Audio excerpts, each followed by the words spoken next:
You should have a few good friends, and when they're in trouble, you should be at their side.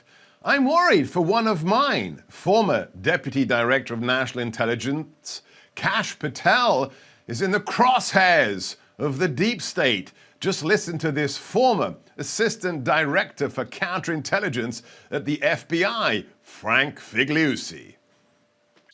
Kash Patel better get an attorney soon, because Kash Patel is the guy saying, I knew all about this standing declassification order. I know all about it. Oh, good. You'll be telling a grand jury about that process, Kash. You've been fighting the swamp dwellers since the get-go, Kash Patel. Welcome back to the Gorka Reality Check. Are you worried?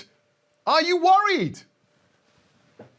Seth, great to be with you. And I generally don't worry about people who host a show wearing pastel green T-shirts trying to be serious about matters of national security. The deep state has been coming after you, me, and everybody else on the America First agenda. And I have not shied away from telling them the truth about this investigation, Russiagate, or anything else. And that is not going to change because some bozo on the mainstream media fake news circuit is threatening me. All right, let's talk about somebody who looks like he is in trouble. He's been making statements through his attorney every single day since Friday a week ago. And that's Assistant Special Agent in Charge, Timothy Thibault, who, well, it's normal, isn't it, Kash, to be escorted out of the building by two henchmen as a senior FBI agent the day you quote-unquote retired? What's the real story here, Kash? Seb, it's fake news. He was escorted out by friends, that people that love him. And you know what? Let's be serious. An indict, assistant director in charge, is one of the senior most positions in the FBI, period. An assistant director to Chris Wray. 30-year man was resigned or told to leave in less than 24 hours. Do you know who else that happened to? Peter Strzok, Andy McCabe, James Comey, Bill Priestap, Lisa Page. All the corrupt government gangsters from Russiagate. He can put out all the statements he wants. You know what the one thing his fancy white shoe law firm didn't put out in a statement? I never participated in the Hunter Biden laptop or Mar-A-Lago raid investigations. You know why he can't say that? Because he did. Yeah, it's just one though. It's just one. We want more, and we want them charged with seditious crimes against the President of the United States. Let's talk about the latest developments on Thursday. The hearing about the special master to look at the documents. DOJ is trying to block that, and then we have this absolutely outrageous leak. This trophy photo of cover sheets, not documents, cover sheets of secret and top secret documents at Mar-A-Lago. Look, Kash, when I worked in the White House, I had a stack of those cover sheets in my desk in case I needed to put them on something that was actually classified. How outrageous is this leak from the DOJ of things that actually mean nothing in real life?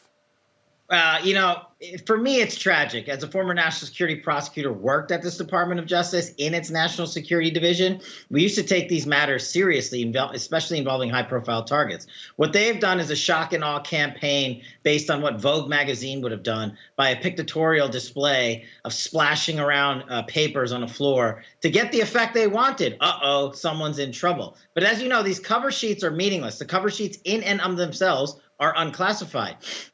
And what President Trump has said publicly is, and on Truth Social, I declassified everything in and around these cover sheets. So if that's the case, then there is no prosecution or investigation for classified intelligence. But they're getting what they want, the fake news media and the DOJ. They're dirtying up President Trump because, Seb, the world doesn't know how this works. They didn't work in the White House like you and me. They don't understand and are not supposed to understand intelligence and classification matters. They look at it and say, oh, my God.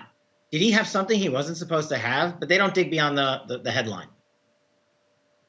Are they going to try and indict President Trump before he runs for the presidency? What's your prediction? I think it's a slam dunk. No, they won't indict him.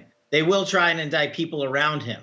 But this is the same play. They started this investigation based on a false pretense that President Trump may have mishandled or taken classified information.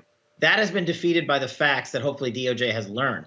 But this DOJ is relentless and will not give up. So if they get one of those people near him, on a process crime, and we're familiar with this this campaign, this routine, then to them that's just as good as getting Trump, because they'll say, we would have gotten Trump if so-and-so didn't get in the way.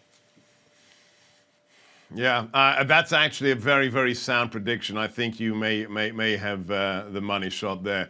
He's Kash Patel. His book is The Plot Against the King. It's not just a children's book, it's for adults as well. And we're very excited for the reaction from the deep state when the sequel is published imminently. Get it today, theplotagainsttheking.com. And if you have been besmirched, if you've been targeted by the deep state, you've got to go to fightwithkash.com, because he's fighting for patriots across the nation. That's fightwithkash.com.